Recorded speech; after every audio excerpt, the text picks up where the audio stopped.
Welcome to homemade videos. இன்றைக்கி வந்துட்டு நம்ம பால்கோவா செய்கிறதுக்கு நான் 1/2 லிட்டர் பால் எடுத்திருக்கேன். அதை வந்து நான் தண்ணி ஊற்றாமல் காய்ச்சிட்ருக்கேன். இது வந்துட்டு பசும்பால். நீங்கள் வந்துட்டு ஹை ஃபேட் மில்க் எடுத்துட்டிங்க அப்படின்னா அது வந்துட்டு இன்னும் நல்லாயிருக்கும். பாருங்கள், இந்த மில்கில் வந்துட்டு எவ்வளோ அந்த ஃபேட் இருக்குது, மேலே எண்ணெய் மாதிரி மிதக்குது பாருங்கள், அதெல்லாம் ஃபேட்டு. நான் கொஞ்சம் கூட தண்ணியே சேர்க்கல, பியூரான பசும்பால் தான். இது வந்துட்டு நல்லா காய்ச்சணும். அப்பப்போ என்ன பண்ணணும் அப்படின்னா, இந்த மாதிரி ஆடை கட்டியிருக்கப்போ சைடில் வந்துட்டு அந்த ஆடையெல்லாம் சட்டியில் வந்துட்டு ஒட்டியிருக்க ஆடை எல்லாத்தையுமே நம்ம வந்துட்டு அப்பப்போ கிண்டி கிண்டி அதை எடுத்து எடுத்து விடணும்.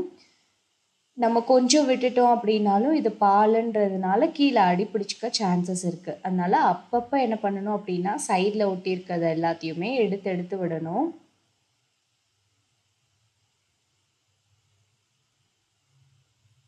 ஒரு 2 மினிட்ஸ் ஒன்ஸ் அது மாதிரி அப்பப்போ என்ன பண்ணணும் அப்படின்னா கிண்டி கிண்டி விடணும். பிடிக்க விட்டுறக்கூடாது நம்ம.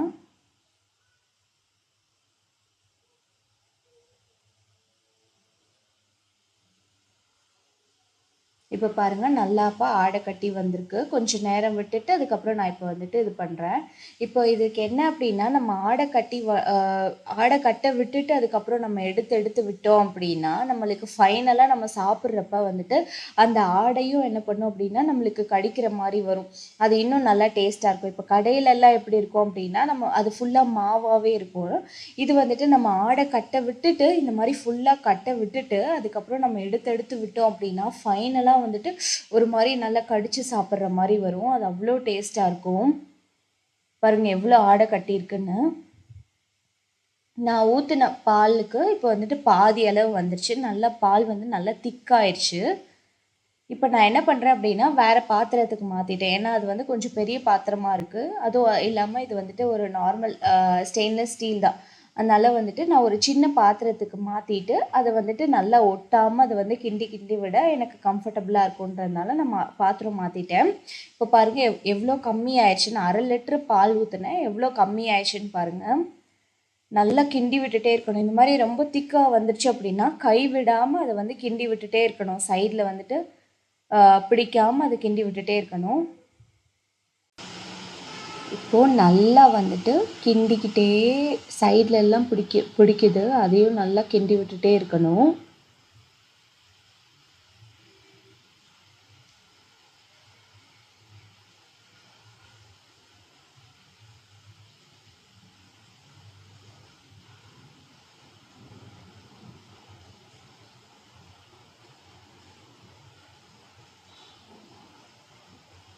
இந்த ஸ்டேஜில் நான் வந்துட்டு சுகர் ஆட் பண்ணிக்கிறேன். இதுக்கு வந்துட்டு நான் ரொம்ப கம்மியான குவான்டிட்டி தான் வந்திருக்கு. அதனால் நான் ஒரு 2.5 ஸ்பூன் வந்துட்டு சுகர் ஆட் பண்ணிக்கிறேன். அதுவே போதுமான அளவு.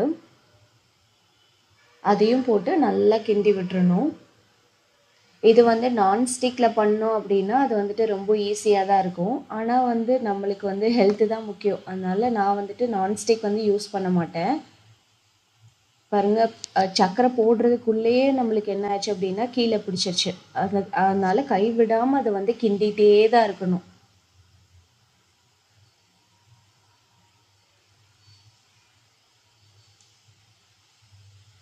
நம்ம ஆடை கட்ட விட்டு எடுத்ததுனால அந்த திரியாக அப்படியே இருக்குது பாருங்களேன். நம்ம சாப்பிட்றப்ப சூப்பராக இருக்கும். அதை கடிச்சு சாப்பிட்றதுக்கு அவ்வளோ நல்லாயிருக்கும்.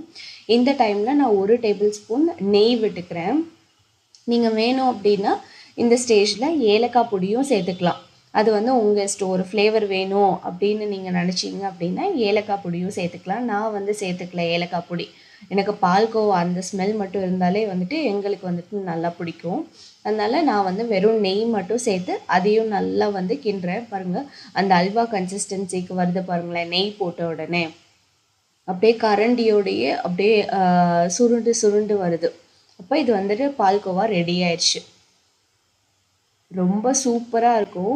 கண்டிப்பாக வந்து ட்ரை பண்ணி பாருங்கள். குழந்தைங்களுக்குலாம் இதை வந்து கொடுக்கலாம். ஏன்னா கடையில் போடுறதுலலாம் இப்போல்லாம் மாவு வந்து சேர்க்குறாங்க.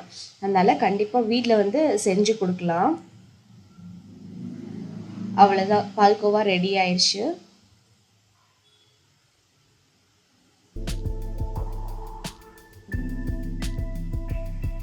டேஸ்ட் அட்டகாசமாக இருக்கும்.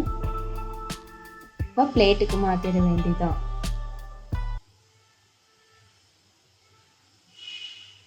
இது உங்களுக்கு பிடிச்சிருந்தது அப்படின்னா கண்டிப்பாக ஹோம்மேட் வீடியோஸ்க்கு சப்ஸ்கிரைப் பண்ணிக்கோங்க. பாய்.